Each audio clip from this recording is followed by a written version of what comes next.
Hello നമസ്കാരം, രഞ്ജിത്ത്. ഈ തെരഞ്ഞെടുപ്പിൽ ജയിക്കേണ്ട സ്ഥാനാർത്ഥികൾ ആരൊക്കെയാണ്? ഒരുപക്ഷെ നിങ്ങളുടെ മനസ്സിലേക്ക് പല മുഖങ്ങളും വരുന്നുണ്ടാവും. ഈ മുഖങ്ങളെല്ലാം നിങ്ങൾ കൊണ്ടുവന്നിട്ടുള്ളത് ഒരുപക്ഷെ നിങ്ങളുടെ ഒരു രാഷ്ട്രീയ ചായ്വിൻ്റെ അടിസ്ഥാനത്തിലായിരിക്കാം, അല്ലെങ്കിൽ ഏതെങ്കിലും ഒരു പെർട്ടിക്കുലർ പേഴ്സണോടുള്ള ഇഷ്ടം കൊണ്ടായിരിക്കാം. നമ്മൾ തിരഞ്ഞെടുക്കാൻ പോകുന്നത് നമ്മളെ ലോക്സഭയിൽ പ്രതിനിധീകരിക്കാൻ പോകുന്ന ഒരു MP ആണ്. ലോക്സഭയിൽ നമ്മെ പ്രതിനിധീകരിക്കുന്ന ഒരു MP എത്തരത്തിലുള്ള ഒരാളായിരിക്കണം എന്നുള്ളതല്ലേ നമ്മൾ ലോജിക്കലി ചിന്തിക്കേണ്ടത്. അപ്പോൾ എത്തരത്തിലുള്ള ആളുകളെയാണ് നമ്മൾ തിരഞ്ഞെടുക്കേണ്ടത്? ഏറ്റവും ആദ്യം തന്നെ ഏറ്റവും ബേസിക് ആയിട്ടുള്ള ഒരു കാര്യം തീർച്ചയായിട്ടും അയാൾ എഡ്യൂക്കേറ്റഡ് ആയിരിക്കണം എന്നുള്ളതാണ്. എഡ്യൂക്കേറ്റഡ് ആവണമെന്ന് പറയുമ്പോൾ ഒരു പഞ്ചായത്ത് മെമ്പറോ ഈവൺ ഒരു MLA പോലുമല്ല, നമ്മൾ ലോക്സഭയിൽ ഡൽഹിയിൽ പോയിട്ട് റെപ്രസെൻ്റ് ചെയ്യുന്ന ആളാണ്. തീർച്ചയായിട്ടും അവിടെ കാര്യങ്ങൾ കൃത്യമായി അവതരിപ്പിക്കണമെങ്കിൽ നമുക്ക് ലാംഗ്വേജിനെ കുറിച്ച് അത്യാവശ്യം പിടിപാടുണ്ടാവണം, പൊതുവായ കാര്യങ്ങളെക്കുറിച്ച് നല്ല ധാരണ ഉണ്ടാവണം, അത്യാവശ്യം എല്ലാ കാര്യങ്ങളെക്കുറിച്ചും നല്ല ബേസ് ഉണ്ടാവണം. അപ്പോൾ അതുകൊണ്ട് തന്നെ എഡ്യൂക്കേഷൻ വളരെ പ്രധാനമാണ്. എഡ്യൂക്കേഷനിലൊന്നും വലിയ കാര്യമില്ല എന്ന് പറയുന്ന ഇഷ്ടംപോലെ ആൾക്കാരുണ്ടാവാം. പക്ഷേ എഡ്യൂക്കേഷൻ ഉള്ള ആളുകൾക്ക് അതിൻ്റെ ഒരു ആവശ്യകതയും അതിൻ്റെ ഒരു ഇമ്പോർട്ടൻസും കൃത്യമായി മനസ്സിലാവുമെന്നുള്ളത് എനിക്ക് ഉറപ്പാണ്. അപ്പോൾ എഡ്യൂക്കേഷൻ വളരെ പ്രധാനപ്പെട്ട ഒരു ക്രൈറ്റീരിയ തന്നെയാണ്. എഡ്യൂക്കേഷൻ ഇല്ലാത്തവരെല്ലാം മോശമാണെന്ന് ഞാൻ അടച്ചാക്ഷേപിക്കുകയല്ല. പക്ഷേ ഒരു MP എന്നുള്ള രീതിയിലൊക്കെ എഡ്യൂക്കേഷൻ ഉള്ള ഒരാളാണെങ്കിൽ വളരെ നല്ലതാണ്. എഡ്യൂക്കേഷൻ മാത്രമല്ല ക്രൈറ്റീരിയ, അതിൻ്റെ ഒപ്പം തന്നെ എടുത്തു പറയേണ്ട കാര്യമാണ് ലാംഗ്വേജിലുള്ള ഫ്ലുവൻസിയും കമ്മ്യൂണിക്കേഷനുള്ള കപ്പാസിറ്റിയും. എനിക്ക് എഡ്യൂക്കേഷൻ ഉണ്ട് എന്നുള്ളത് കൊണ്ട് മാത്രം ആയില്ല. പ്രത്യേകിച്ചും കേരളത്തിലൊക്കെ MScയും MCOM ഒക്കെയുള്ള അല്ലെങ്കിൽ പ്രൊഫഷണൽ ഡിഗ്രീസുള്ള പല ആളുകൾക്കും കൃത്യമായി മലയാളം പോലും സംസാരിക്കാൻ അറിയാത്തവരുണ്ട്. മലയാളത്തിൻ്റെ കാര്യം പറയുമ്പോൾ ഇപ്പോൾ പ്രത്യേകിച്ച് എടുത്തു പറയേണ്ട കാര്യമില്ല. ഇംഗ്ലീഷിൻ്റെ കാര്യത്തിലും ഹിന്ദിയുടെ കാര്യത്തിലും ഒക്കെ വളരെ പിറകിലാണ് വളരെ ഹയർ എഡ്യൂക്കേഷൻ ഉണ്ട് എന്ന് അവകാശപ്പെടുന്ന ആളുകൾ പോലും. അപ്പോൾ തീർച്ചയായിട്ടും ഡൽഹിയിൽ പോയി പല കാര്യങ്ങളും സംസാരിക്കേണ്ടി വരുമ്പോൾ നമുക്ക് വേണ്ടി സംസാരിക്കേണ്ടി വരുന്ന സമയത്ത് ഇംഗ്ലീഷിലും ഹിന്ദിയിലുമൊക്കെ അത്യാവശ്യം പ്രാവീണ്യമുള്ള ആളായിരിക്കണം എന്നുള്ള കാര്യത്തിൽ ഒരു സംശയമില്ല. അപ്പോൾ വെറുതെ നിങ്ങൾ ചില മുഖങ്ങളൊക്കെ ഒന്ന് ആലോചിച്ച് നോക്കിക്കോളൂ.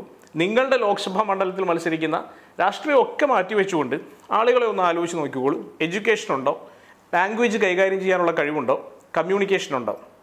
അപ്പോൾ പല ആളുകൾക്കും പല മുട്ടുന്യായങ്ങളും പറയാം, ആംഗ്യം വെച്ച് കാണിക്കാം എന്നൊക്കെ പറയാം. പക്ഷേ അതൊക്കെ വലിയ ബുദ്ധിമുട്ടാണ്, വലിയ ഹഡിൽസാണ്. പകുതിയെ മനസ്സിലാവുള്ളൂ, പകുതി പോലും മനസ്സിലാവില്ല.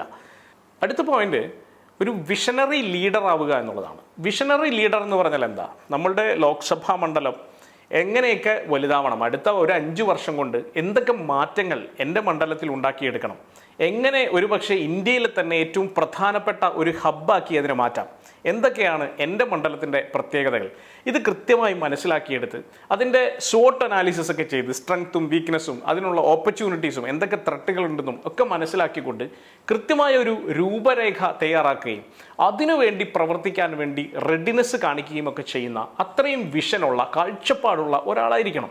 അങ്ങനെയുള്ള ഒരാൾക്ക് മാത്രമേ എവിടേക്കാണ് എൻ്റെ മണ്ഡലത്തെ 5 വർഷം കഴിയുമ്പോൾ കൊണ്ടു ചെന്ന് എത്തിക്കേണ്ടത് എന്നുള്ള വ്യക്തമായ ധാരണ ഉണ്ടാവുകയുള്ളൂ. ഇങ്ങനെയുള്ള ആളുകളുണ്ടോ എന്നുള്ളത് വെറുതെ ഒന്ന് ആലോചിച്ച് നോക്കുക. അടുത്തത് ഈ വിഷണറി ലീഡർഷിപ്പ് എന്ന് പറയുന്നത് പോലെ തന്നെ ടാസ്ക് ലീഡർഷിപ്പ് എന്ന് പറയുന്ന ഒരു സാധനം കൂടിയുണ്ട്. അതായത് വെറുതെ സ്വപ്നങ്ങൾ കണ്ടാൽ മാത്രം പോരാ. സ്വപ്നങ്ങൾ കാണാൻ പറ്റുന്ന ഇഷ്ടം പോലെ ആളുകളുണ്ടാവാം, വേണമെങ്കിൽ അവരെ വിഷണറി എന്നൊക്കെ വിളിക്കാം. പക്ഷേ അത് ഇംപ്ലിമെൻ്റ് ചെയ്യാനുള്ള ഒരു ഇനീഷ്യേറ്റീവ് എടുക്കാനും കോർഡിനേറ്റ് ചെയ്യാനും ഒക്കെയുള്ള കഴിവുണ്ടാവണം. അങ്ങനെ കഴിവും കൂടി ഉണ്ടെങ്കിൽ മേ ബി സംഘടനയുടെ ബലം കൊണ്ടാവാം, അല്ലെങ്കിൽ അണികളുടെ ബലം കൊണ്ടാവാം, അല്ലെങ്കിൽ സർക്കാരിൻ്റെ സിസ്റ്റംസ് കൃത്യമായിട്ട് ഉപയോഗിക്കുന്നതിലൂടെ ആവാം, എന്തുമായിക്കൊള്ളട്ടെ, കൃത്യമായ രീതിയിൽ അദ്ദേഹത്തിൻ്റെ വിഷനുകളെ എക്സിക്യൂട്ട് ചെയ്യാനുള്ള ആ ലീഡർഷിപ്പ് ക്വാളിറ്റി കൂടി ഉണ്ടെങ്കിൽ തീർച്ചയായിട്ടും ഭംഗിയായി.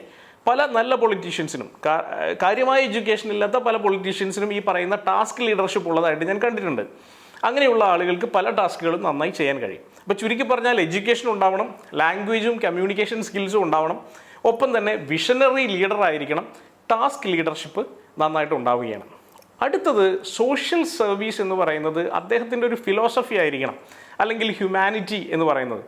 അതായത് മനുഷ്യനോട് ഒരു സ്നേഹമുണ്ടാകണം, ഒരു എമ്പതി ഉണ്ടാവണം, മറ്റുള്ള ആളുകളുടെ ഷൂസിൽ നിന്ന് ചിന്തിക്കാൻ സാധിക്കണം, മറ്റുള്ളവരുടെ ചുറ്റുപാടുമുള്ള ആളുകളുടെ ഉന്നമനത്തിനു വേണ്ടി, ഉയർച്ചയ്ക്ക് വേണ്ടി ആത്മാർത്ഥമായി പരിശ്രമിക്കാൻ കൂടി കഴിയണം, നല്ല ഒരു മനസ്സുണ്ടാകണം, നല്ല ഒരു മനുഷ്യനായിരിക്കണം.